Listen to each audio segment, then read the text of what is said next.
Team India batter king Kohli ఈరోజు అయితే boxing day టెస్ట్లో ఒక చిన్న ఇన్సిడెంట్ అయితే జరిగింది. So Australia junior Ricky Ponting అని చెప్తున్నారు కదా. శామ్తో పాటు చిన్న గొడవ అయితే జరిగింది. ఏంటంటే శామ్ అప్పటికే మంచి ఫామ్లో ఉన్నాడు. సో ఈ 19 ఇయర్స్ బ్యాటర్ని చాలా స్పెషల్గా 4th టెస్ట్కి అయితే తీసుకున్నారు ఓపెనర్గా. సో తను వచ్చి ఇష్టం వచ్చినట్లుగా అయితే కొడుతున్నాడు, 6లు 4లు, మంచి ఫామ్లో ఉన్నాడు. సో విరాట్ కోహ్లీ తంటే శామ్ కొట్టిన బాల్ని అడ్డుకొని దాన్ని పట్టుకొని, అంటే ఓవర్ అయిపోయింది. సో అటునుంచి చూస్తూ శామ్ని అయితే గుద్దాడు. సో ఇదేమైందంటే ఒక చిన్న ఫైట్ లాగా అయితే జరిగింది వాళ్ళకి. బట్ ఇప్పుడు చూస్తున్నట్లయితే కోహ్లీకి అయితే ఐసీసీఐ ఒక షాక్ ఇచ్చినట్లయితే తెలుస్తుంది. టీమిండియా సీనియర్ బ్యాట్స్మెన్కి అస్సలే టైం బాగాలేదు, దానికి తోడు ఫామ్లో లేడు. సో ఇప్పుడేంటంటే అనవసరమైన దూకుడికి వెళ్ళి కొత్త సమస్య అయితే తెచ్చుకున్నట్లుగా అయితే తెలుస్తుంది. సో ఇదేంటంటే మనకి ఇప్పుడు ప్రజెంట్ శామ్ కాన్స్టాస్ అయితే విరాట్ కోహ్లీతో గొడవ దిగడం అయితే జరిగింది.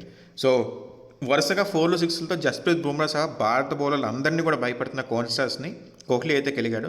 గ్లౌస్ సరి చేస్తున్న అతని దగ్గరికి వెళ్ళి విరాట్ కోహ్లీ అయితే భుజంతో పాటు గుద్దినట్లయితే తెలుస్తుంది. సో ఏంటంటే ఇద్దరు కూడా అప్పుడు గుద్దిన వెంటనే ఒకరినొకరు చూసుకుని ఏదో కమెంట్ అయితే చేసుకుంటున్నారు. అండ్ ఆ టైంలో ఇంకొక ఓపెనర్ కవాజా వచ్చి వాళ్ళని ఆపడం అయితే జరిగింది.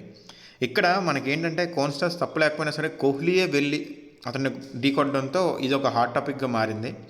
సో ఆల్రెడీ మాజీ ప్లేయర్లు అందరూ కూడా విరాట్ కోహ్లీ మీద ఫైర్ అవుతున్నారు.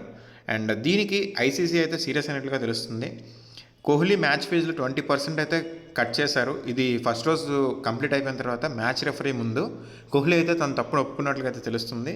అతనికి 20% మ్యాచ్ ఫీజు కట్ చేశారు. దాంతోపాటు ఒక డీమెరిట్ పాయింట్ కూడా వేశారు. సో అసలే ఫామ్ కోల్పోయి ఉన్న కోహ్లీకి ఇదొక ఎదురు దెబ్బనే చెప్పాలి. అండ్ ఈరోజు మ్యాచ్లో చూసుకున్నట్లయితే ఫస్ట్ రోజు ఆస్ట్రేలియా అయితే చాలా బాగా ఆడింది. ఫస్ట్ రోజు ఎండ్ అయ్యేసరికి 6 వికెట్స్ కోల్పోయి 311 రన్స్ అయితే చేసింది. సో కొత్త కుర్రాడు శామ్ కాన్స్టన్ 60 రన్స్ చేస్తే Usman Khawaja 57, Labuschagne 72 and Steve Smith 68 నాట్అవుట్తో ఉన్నాడు. సో క్వాలిటీ బ్యాటింగ్ అయితే ఈరోజు చూస్తున్నాం మెల్బోర్న్లో. So boxing day test and match చూస్తున్నట్లయితే బాల్ అసలు స్వింగ్ అవ్వడం కానీ ఏమీ లేదు, చాలా నీట్గా అయితే బ్యాట్ మీదకి వస్తుంది, మంచి బ్యాటింగ్ పిచ్ లాగా అయితే కనిపిస్తుంది.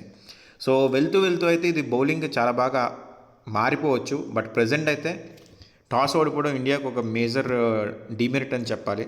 ఎందుకంటే టాస్ గెలిచిన తర్వాత ఆస్ట్రేలియా అయితే చాలా బాగా బ్యాట్ చేస్తుంది. ఎందుకంటే బాల్ అసలు స్వింగ్ అవ్వట్లేదు, బాల్లో మూమెంట్ అనేది లేదు. సో ఈజీగా ఆడుతున్నారు బ్యాట్స్మెన్లు అయితే, ఏమాత్రం ట్రబుల్ అయితే కనిపించట్లేదు. సో ప్రజెంట్ అయితే ఆస్ట్రేలియా మంచి స్ట్రాంగ్ పొజిషన్లో అయితే ఉంది 3-1 రన్స్తో. సో ఇండియా నెక్స్ట్ సెకండ్ డేలో ఏం చేస్తుందనేది చూడాల్సి ఉంది.